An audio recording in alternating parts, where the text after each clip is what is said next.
네, 아프리카 돼지열병으로 전국이 비상입니다. 파주, 연천 확진 농가에 이어서 파주 농장에서 또다시 의심 신고가 들어왔지만 감염 경로는 여전히 드러나지 않고 있는데요. 일각에서는 여러 감염 가능성을 제기하고 있습니다. 자세한 내용 취재 기자와 짚어보겠습니다. 이세진 기자 나와 있습니다. 예, 이 기자, 아프리카 돼지열병이 발생한 지 나흘째 또 파주에서 추가로 의심 신고가 들어왔습니다. 이 지역 농가들의 불안도 더 심해지겠어요. 네, 그렇습니다. 20일 오전 농림축산식품부의 브리핑 때만 해도 추가 의심 신고가 없었다라는 발표가 있었는데요. 이후에 추가 의심 신고가 확인이 되면서 지역 농가, 지역 분위기도 크게 요동치고 있는 상황입니다. 네, 이 양돈 농가들의 가슴을 철렁하게 하는 그런 소식인데요.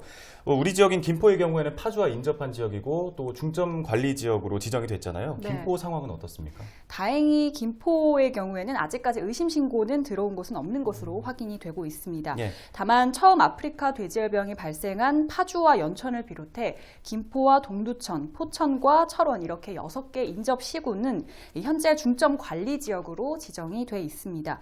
향후에 어떤 변화가 있을지는 알 수 없지만 48시간 이동 중지 명령이 해제된 이후에도 이 중점 관리 지역은 예외입니다. 이곳 돼지들은 3주 동안 반출이 금지가 돼 있기 때문에 다음 달 8일까지 다른 지역으로 나갈 수가 없습니다. 예. 네. 김포의 경우에는 농가 20곳에서 돼지 3만 6천여 마리를 키우고 있는데요.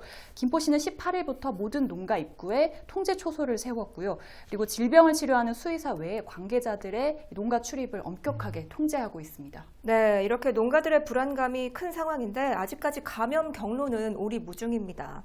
이 다양한 추측들이 나오고 있는데 발생 초반에는 야생 멧돼지에서 시작된 것이 아니냐 이런 추측들이 있었다가 환경부가 그 가능성을 낮게 봤거든요. 그런데 일부 전문가들은 여전히 이 가능성에 무게를 두고 있다고요. 네, 그렇습니다. 말씀하신 대로 발생 초반에 이 야생 멧돼지에서 감염됐을 가능성이 제기가 됐지만 환경부는 파주 확진 농가의 지형이나 농장 형태로 봤을 때 이 멧돼지에 의한 전염은 희박하다라고 이제 결론을 내렸는데요. 한강을 타고 북한 멧돼지가 유입이 됐을 가능성도 나왔지만 한강 하구의 합류 지점과 거리가 멀다는 점 때문에 이 점 역시 가능성을 낮게 봤습니다.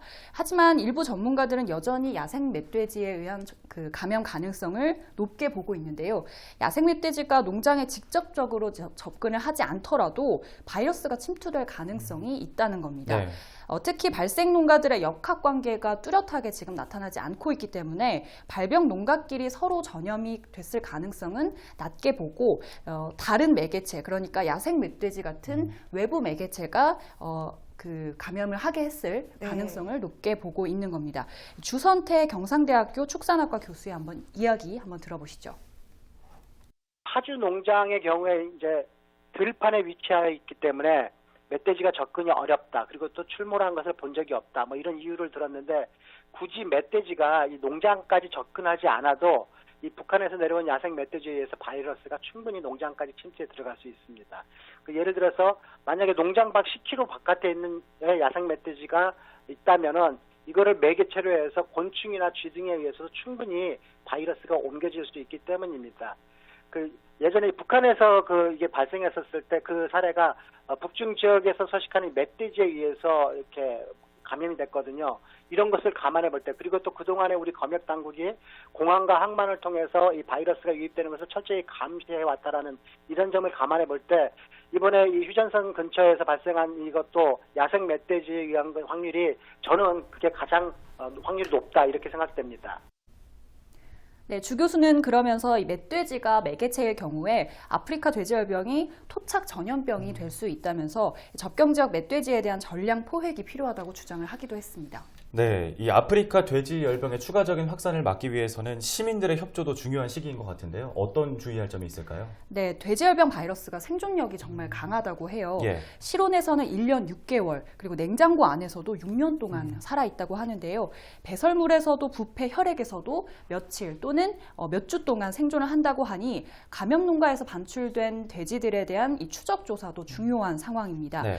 이 돼지들을 운반하는 과정에서 또 다른 감염이 이루어질 수 있기 때문에 본인이 관련 업에 종사를 하고 있고 관여가 돼 있다면 방역 당국에 신고를 해서 조기 대응을 할 수 있는 게 조기 대응을 할 수 있도록 돕는 게 가장 중요하겠고요. 예. 그리고 이 돼지열병이 한 번 걸리면 백신이 없기 때문에 무엇보다 농가의 역할이 농가의 차단 방역이 가장 중요합니다. 마지막으로 시민들께서는 돼지열병이 사람에게는 옮지 않는다고 해요. 먹어도 된다고 하니까 너무 걱정하지 마시고요. 예. 다만 발생 농가를 방문하는 일은 꼭 자제해 주시기 바랍니다. 또 야생 멧돼지 감염에 대한 가능성도 희박하다고는 하지만 아직까지 가능성이 열려 있거든요. 때문에 폐사체가 발견되면 즉시 방역당국에 신고해 주시기 바랍니다. 네, 이 파주에서 또 한 건의 의심 신고가 접수되면서 농가들의 불안이 식지 않고 있습니다. 추가적인 상황 들어오는 대로 전해주시죠. 이세진 기자, 여기까지 듣겠습니다. 수고하셨습니다.